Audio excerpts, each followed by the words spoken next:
etapa final do lançamento do livro, falando um pouco sobre a minha trajetória estudantil e acadêmica. Durante toda a minha trajetória na escola, eu gosto sempre de mencionar o privilégio que eu tive de ter acesso aos livros. Desde cedo, eu sempre tive facilidade de ter acesso a livros e à leitura. E isso foi criando facilitando o desenvolvimento de um gosto pela leitura, em especial pela literatura.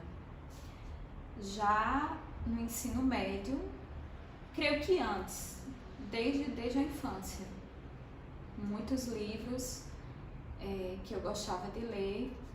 Um especial, quando eu era criança, eu tinha muito medo desse livro, porque tinha um desenho de uma lagarta, da metamorfose. Aí eu, criança, ficava assustada, né?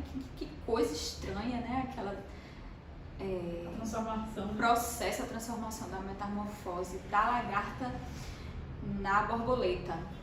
Aí essa foi uma leitura que eu tenho na memória, que marcou. E aí, nos 16 anos, eu comecei a ler romances e obras mais, digamos assim, consagradas da literatura. A exemplo do romance do Vladimir Nabokov, Lolita, que na época eu lembro que eu fiquei juntando dinheiro para comprar esse livro numa livraria lá no Mega Shopping, que hoje nem existe mais. Aí comprei o livro e eu tinha mania de comprar o livro e deixar ele lá um tempo, porque eu ficava num processo de amor platônico com o livro. E aí, quando eu iniciava a leitura, eu gostava de me demorar bastante, com aquele receio do livro acabar. E aí fui aprofundando as leituras, terminei o ensino médio e naquela época foi para serviço social. E aí não passei. E aí eu fui fazer letras numa universidade privada. Só que aí era aula só aos sábados e eu ficava sempre querendo mais e não gostei, porque eu achava que não estava correspondendo ao que eu queria de verdade. Tirando as aulas de gramática também, né, que eu não gostava. Eu gostava só da parte de literatura. E aí desisti de letras. E aí, em 2007, eu entrei na UFPB para cursar pedagogia. E aí fui me apaixonando pelo curso. Gosto muito da área. Eu gosto muito da perspectiva freiriana, a questão da leitura do mundo. E aí, durante toda a faculdade e todos os processos de aprendizagem que eu tive, a leitura sempre foi algo muito forte durante todo o processo. A leitura e a escrita, porque nessa época, em 2004, em 2004, eu já escrevia diários, já escrevia poemas, que eu não tenho mais, porque os cadernos se perderam.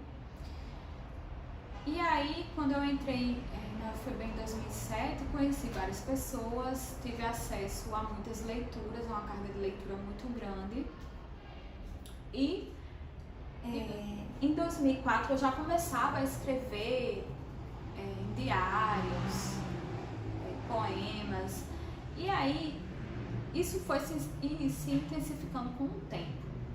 Em 2009, eu me arrisquei a publicar esses poemas, os primeiros poemas que viriam a fazer parte do primeiro livro. Então, eu lembro que eu enviei poemas para antologias. Eram antologias pagas, que você pagava o exemplar e recebia.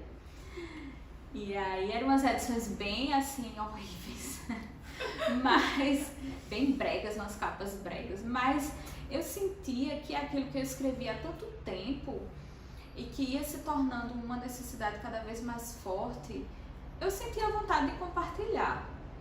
E aí o primeiro site que eu publiquei poemas foi o Garganta da Serpente, que é um site que reúne um monte de autores de todo o Brasil. Você enviava a contribuição e ficava esperando muito tempo. Eu lembro que eu esperei meses para poder sair a publicação. Aí saía uma página com poemas, foram 3 poemas. Até hoje está lá no site Garganta da Serpente. A gente vai deixar aqui embaixo no box de informações para vocês acessarem. E como foi então para ti organizar teu primeiro livro independente, lançar, publicar? Como foi a experiência do teu primeiro livro, Solfejo de Eros? Mostra pra gente. Então, esse livro aqui. Em 2009, eu já tinha essas publicações em antologias e em sites. E aí, em 2010, houve um festival de poesia encenada do Sesc Paraíba. E eles selecionaram Dédalo, que é um poema que viria a fazer parte do primeiro livro. E aí nós tivemos, creio que foi em maio, não lembro o mês que teve esse festival. E aí a gente ficou em 4º lugar, nos premiados, e tinha uma premiação em dinheiro. E aí o que foi que fizemos? Foi rateado o valor do prêmio e a parte que eu fiquei, eu decidi que eu iria investir na publicação do primeiro livro. E aí foi pela CBGE, Câmara Brasileira de Jovens Escritores, e eu lembro que na época que foram 50 exemplares. Não existe mais, porque eu nunca cheguei a fazer outra tiragem. E quem organizou tudo fui eu. Essa capa, eu escolhi a imagem, a orelha, eu mesma escrevi. Esse livro ele não tem prefácio, ele não tem pós-fácio, não tem orelha. Então foi tudo idealizado por mim mesmo. Foi assim, tipo, eu vou lançar um livro, tudo que eu escrevi até esse momento, até 2010, tá nesse livro aqui. E aí tem poemas. É um livro assim que eu gosto muito, porque é o meu primeiro, analisando assim com o que eu produzo hoje. Eram poemas assim bem extensos. Eu não escrevo poemas tão extensos como eu escrevia em 2010, na época da publicação desse livro. Mas é um livro que eu tenho um carinho grande, porque condensa uma época da minha vida e o primeiro livro, né? A gente sempre tem um carinho especial. O primeiro filho, a gente sempre tem um apego. Terceiro livros, como é que foram as publicações do segundo? Foi independente? Foi por editora? Como é que foi o segundo e o terceiro? Então, depois que eu publiquei Solfejo de Eros, aí eu comecei, digamos assim, a me inserir no cenário paraibano literário. Entrei em contato com outros escritores. Eu lembro que eu troquei livros com Jairo César, com Roberto Menezes, com a maioria dos poetas que estavam lançando livro, que estavam começando também. E aí teve outras publicações em sites, em revistas, outros convites. E a partir é uma coisa curiosa, porque assim que eu publico um livro, já vem uma agonia de escrever outro. Um faniquito, sabe? Uma coisa assim que você não... Como se fosse uma necessidade visceral de estar sempre escrevendo. E aí, de 2010 até 2013, eu já estava em processo criativo de Mistrais. Então, Mistrais, ele foi inscrito num prêmio literário Augusto dos Anjos, um prêmio da FUNESC. O edital ele abriu em junho de 2013, eu lembro. E aí eu finalizei, porque eu já tinha muitos poemas e eu senti que era um novo livro, que ali havia uma nova obra. E aí veio a oportunidade do edital, do prêmio, eu enviei em junho, meados de junho, E aí, em outubro de 2013, saiu o resultado da premiação. Eu lembro que ligaram pra mim: olha, você foi premiada do livro, do Prêmio Augusto dos Anjos, categoria Poesia, Mestrais. E quem analisou seu livro foi Sérgio Castro Pinto.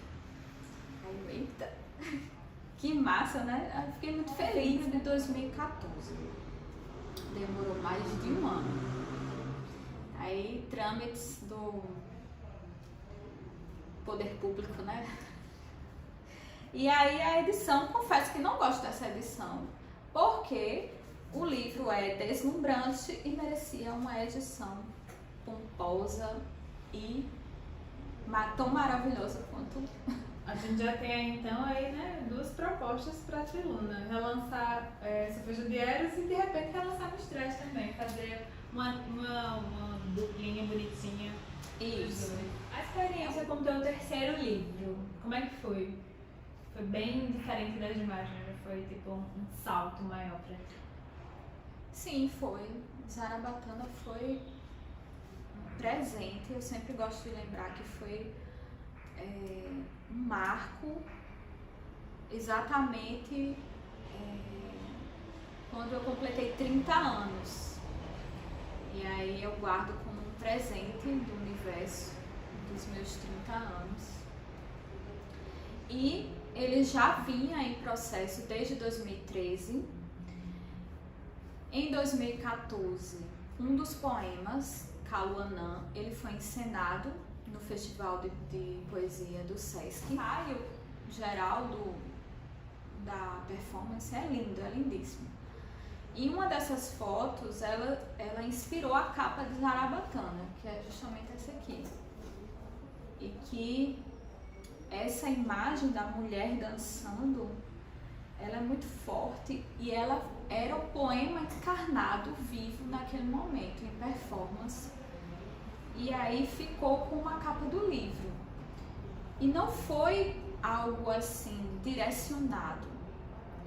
O capista, ele criou, eu enviei algumas fotos dessa performance de Caluanã, e o artista criou essa capa pegando essa ideia, dessa energia dessas fotos.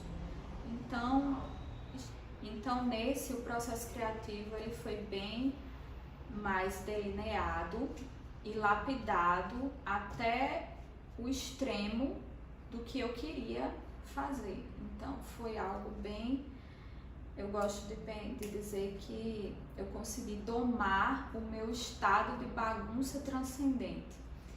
Essa coisa de bagunça transcendente é uma fala do Murilo Mendes.